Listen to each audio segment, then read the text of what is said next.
Depuis 4 ans, le dernier vendredi 2 novembre est devenu en France un jour de promotion exceptionnel. Un événement inspiré d'une tradition américaine, le Black Friday. L'édition 2016 a séduit 15 millions de Français et cette année encore, des enseignes proposeront jusqu'à 80% de réduction à seulement un mois de Noël. Face à la multitude des offres, Julie part à la chasse au vrai bon plan grâce à un site internet animé par d'autres consommateurs. Chaque personne qui trouve un bon plan, que ce soit quelque chose de local, de national, en magasin ou en ligne, va le partager et les autres participants de la plateforme vont voter pour savoir si selon eux c'est un bon plan ou un faux bon plan. Le piège avant des gros événements comme le Black Friday, c'est que par exemple les prix peuvent être gonflés. Avant, on nous dit qu'il y a 50% de réduction ou 70%, sauf qu'au final, par rapport au prix habituel, il y a peut-être que 15 ou 20%. Ou un produit qui est mis en avant comme une super offre, alors qu'en fait c'est du très très bas de gamme et que même au prix soldé, ça ne vaut pas le coup. Ça me permet, pour les choses que je veux vraiment, de faire des économies dans la vie de tous les jours et ainsi pouvoir gâter et ma fille et ma famille avec un budget moindre. Chaque jour, plus de 300 000 utilisateurs partagent leurs bons plans.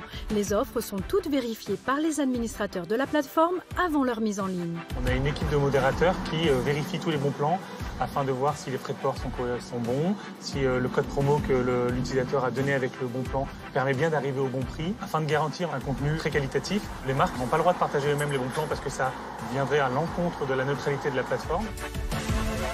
Après Internet, les centres commerciaux sont les premiers points de distribution où les consommateurs comptent se rendre pour bénéficier du Black Friday.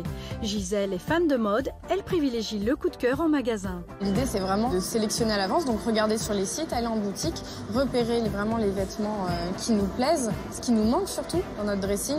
Et ensuite, le jour J, on essaye d'éviter la foule et d'y aller au plus tôt pour avoir le maximum de promotions.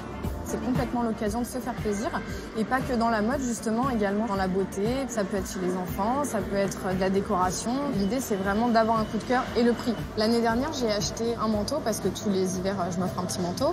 Et j'ai également choisi un pull à volant parce que c'était la grosse tendance. J'ai dû l'avoir à 15 € au lieu de 40. Les consommateurs qui se laisseront tenter par le Black Friday dépenseront en moyenne 107 €. Un rendez-vous incontournable pour les commerçants.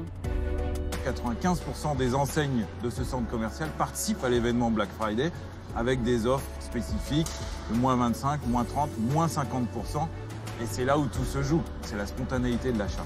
On a noté par rapport à l'avant Black Friday à peu près 15% d'augmentation du chiffre d'affaires chez nos commerçants. Le Black Friday s'étend du vendredi au dimanche. Le lundi, les offres Internet se prolongent avec de nouvelles exclusivités.